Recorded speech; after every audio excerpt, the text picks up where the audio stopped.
आगे बढ़ते हैं और सबसे पहले बाजार की 5 बड़ी बातों पर नजर डाल लेते हैं। निफ्टी की बात करें तो लगातार दूसरे दिन आज के ट्रेडिंग सेशन में गिरावट दिखी है। 24,150 के आसपास निफ्टी।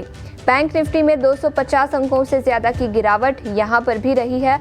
और कुछ इंडिविजुअल सेक्टर्स की बात करें तो बैंकिंग शेयरों में एयू स्मॉल फाइनेंस बैंक 3% नीचे, आईसीआईसीआई बैंक में भी 1.5% से ज्यादा की गिरावट है। रियल्टी, एनर्जी, मेटल और सरकारी बैंकों पर दबाव दिखा है। निफ्टी रियल्टी इंडेक्स 1.5% से ज्यादा की कमजोरी और मेटल शेयरों पर आज फोकस भी रहेगा। चाइना के स्टिमुलस मेजर्स की अनाउंसमेंट आ सकती है। आईटी और चुनिंदा एफएमसीजी शेयरों में खरीदारी दिखी है।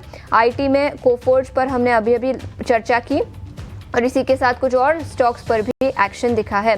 नतीजों के बाद इंडियन होटल्स और Aditya Birla fashion and retail में भी तेजी दिखी है। 6.5% की तेजी के साथ रिकॉर्ड ऊंचाई पर इंडियन होटल्स। मैनेजमेंट की कमेंट्री और ब्रोकरेज रिपोर्ट्स भी काफी पॉजिटिव है। लेकिन आगे बढ़ते हैं और मैं क्या बता रहे थे, आपकी आवाज अब हम तक जरूर आएगी।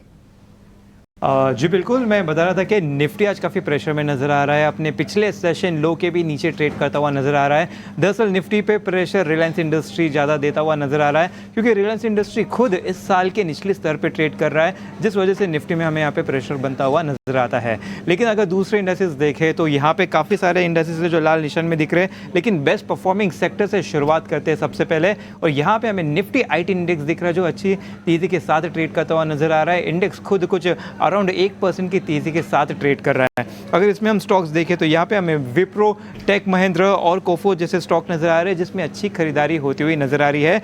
विप्रो की बात करें तो विप्रो में अगस्त से ही एक अच्छा स्ट्रॉन्ग अप ट्रेंड बना हुआ है। कुछ अगस्त लो से देखें तो वहां से अब तक कुछ 20% का ऑलरेडी अपमूव दे चुका है। अभी भी ये सारे स्टॉक 2% के आसपास की तेजी के साथ ट्रेड होते हुए नजर आ रहे हैं। अब अगर वर्स्ट परफॉर्मिंग सेक्टर की बात करें तो यहाँ पे कई इंडाइसेस है, जैसे कि निफ्टी रियल्टी हुआ, पीएसयू बैंक हुआ, जो लाल निशान में दिख रहे हैं। लेकिन पीएसयू बैंक की बात करते हैं, इस लिस्ट में देखें तो यहाँ पे हमें इंडियन बैंक, पंजाब सिंध बैंक और यूनियन बैंक जैसे स्टॉक नजर आ रहे हैं, जिनमें सभी में करीबन 2.5% की गिरावट होती हुई नजर आ रही है। तो पीएसयू बैंक का एक्चुअली चार्ट देखा जाए तो पिछले कुछ सेशन से कुछ 13% का अपमूव दिया था, लेकिन 2 सेशन में कुछ 2-2.5% गिर चुका है। तो ये जो गिरावट है, ये एक रिवर्सल नहीं, एक मुनाफा वसूली सा नजर आ सकता है इसमें। अगर हम आगे बढ़े दूसरे स्टॉक स्पेसिफिक की तरफ तो स्ट्रॉन्ग वॉल्यूम्स की बात कर लेते हैं। यहाँ पे हमें सबसे पहले तो ट्रेंड का स्टॉक नजर आ रहा है, जो करीबन 2% की गिरावट के साथ ट्रेड कर रहा है। दरअसल अनुमान से कमजोर नतीजे और आउटलुक आए थे, जिसके चलते इसमें बिकवाली होती हुई नजर आ रही है। इसके साथ साथ विप्रो भी है, जिसमें स्ट्रॉन्ग वॉल्यूम्स नजर आ रहे हैं। तो रिलायंस इंडस्ट्री भी शामिल है। जैसे कि हमने पहले बताया था कि रिलायंस इंडस्ट्री अपने इस साल के निचले स्तर पर है, तो जो इसमें बिकवाली हो रही हो भारी वॉल्यूम के साथ हो रही है, जिस वजह से इसमें काफी बेरिश सेंटिमेंट बनता हुआ नजर आता है। तो इन स्टॉक्स पर नजर रखें। बिल्कुल, तो ये कुछ सेक्टर्स जहां पर आज के ट्रेडिंग सेशन में एक्शन दिखा है और वॉल्यूम्स के दम पर भी कई सारे स्टॉक्स में फोकस है। लेकिन आगे बढ़ते हैं। इस बीच हमारे साथ एंजल वन के अमरदेव सिंह जुड़ चुके हैं। अमर, शुक्रिया समय निकालकर हमारे साथ जुड़ने के लिए। एफआईआईज की बिकवाली बरकरार है। दो जो बड़े ट्रिगर्स थे वो तो अब निकल चुके हैं रास्ते पर से, लेकिन इसके अलावा दूसरी तिमाही के नतीजों की बात करें तो वहां पर भी थोड़ी सी कमजोरी दिखी है। आपकी क्या राय रहेगी बाजार पर, और अगर किसी को खरीदारी करनी है तो क्या थोड़ा सा और कंसोलिडेशन दिखाई दे सकता है? तो देखिए, मार्केट्स में जिस तरह की करेक्शन हम लोगों ने देखी, तो इंडाइसेस में तो करेक्शन कंपैरेटिवली कम रही है, लेकिन स्टॉक्स में we have seen correction anywhere between 20% to as much as 40% also in many cases. तो कहीं ना कहीं जो है वो निवेशक और इन्वेस्टर्स जो है, आई वुड से the smart money, they have decided that वो फिर नीचे लेवल पे स्टॉक्स में एंट्री पसंद करेंगे, because valuations definitely is a cause of concern in many sectors even today and in many stocks even today.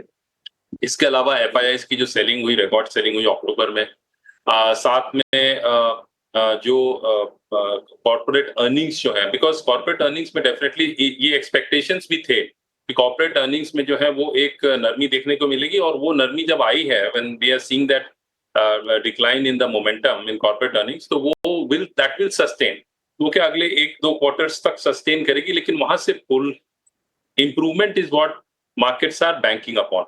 तो उस पर्सपेक्टिव से जो है हमें एक सेलिंग मिली है, बट सेलिंग इज अ, और जो correction is a buying opportunity. इसको इस तरह से देखा जा सकता है, बिकॉज लॉन्ग टर्म यदि मैं ट्रेंड्स की बात करूं, इंडाइसेस की बात करूं, तो लॉन्ग टर्म ट्रेंड अभी भी काफी स्ट्रांग और पॉजिटिव है। हाँ, इंटरमीडिएट टर्म ट्रेंड जिसे वीकली चार्ट्स पे कहते हैं, तो वहां एक कंसोलिडेशन हमें जरूर देखने को मिल रहा है। इसका क्या मतलब हुआ कि फिलहाल हम एक रेंज में ट्रेड करता हुआ मार्केट्स को दिखेंगे until unless we have fresh triggers from the market.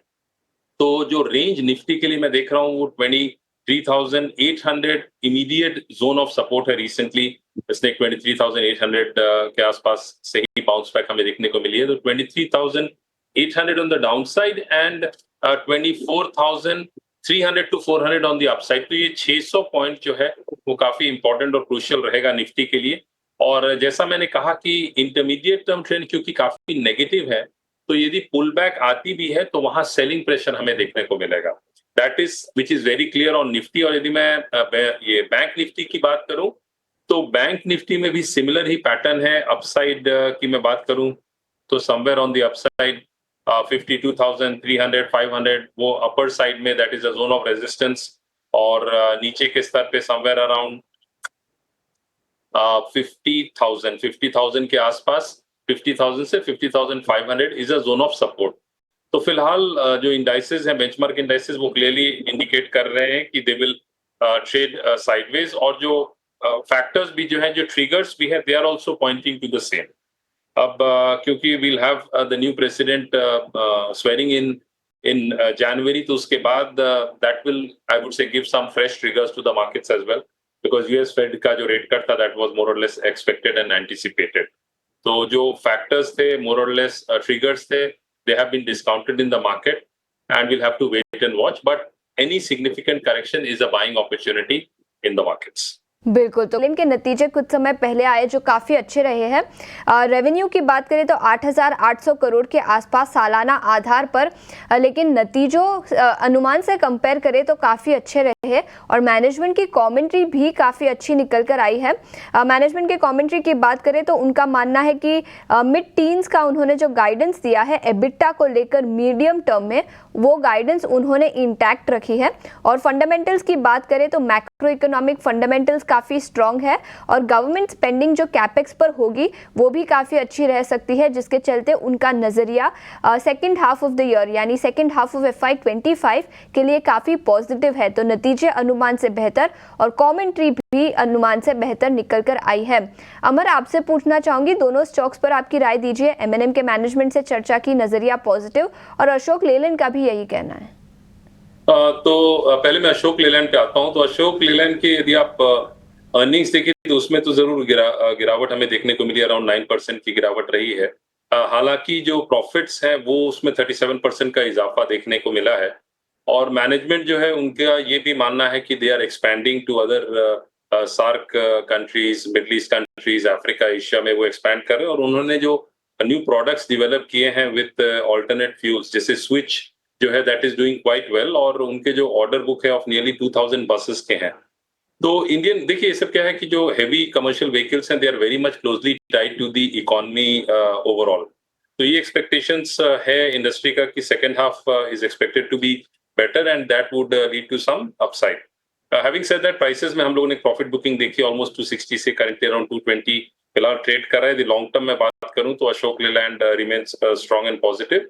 हालांकि इंटरमीडिएट टर्म ट्रेंड में हमें एक रेंज बाउंड ट्रेडिंग दिख रही है, on the down side 200, on the upside 240। यदि M&M की बात करें तो देखिए M&M ने भी रिकॉर्ड रैली दिखाई थी और ओवरऑल आज भी यदि देखें तो it is trading positive and over the week also उसमें पॉजिटिव मूवमेंट रही है।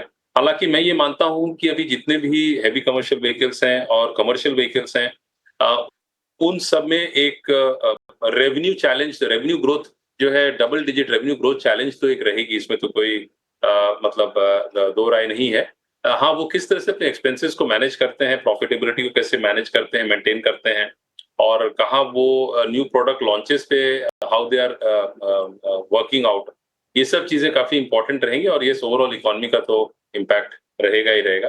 तो महिंद्रा एंड महिंद्रा, देखिए लॉन्ग टर्म पर्सपेक्टिव से this is one stock one can keep in one's portfolio, but more of a stock SIP करना is a better option. यदि अशोक लेलैंड और Mahindra and Mahindra में चूज करना हो तो Mahindra and Mahindra would be a better option, but on corrections. Because इस stock की बात करें तो ऑलरेडी ईयर टिल डेट जो है stock is up by almost 70% की रैली हो चुकी है और ये काफी स्ट्रांग है लॉन्ग टर्म चार्ट्स पे। तो करेक्शंस पे this is stock one can buy, tranches में बाई कीजिए, लॉन्ग टर्म बाई कीजिए, स्टॉक एसआईपी के रूप में भी आप इसमें इन्वेस्ट कर सकते हैं। बिल्कुल, तो गिरावट पर खरीदारी के मौके बन सकते हैं। लॉन्ग टर्म का नजरिया M&M पर काफी पॉजिटिव है। अमर, शुक्रिया हमारे साथ पूरे शो में जुड़ने के लिए। इतना ही समय था हमारे पास इस शो पर, लेकिन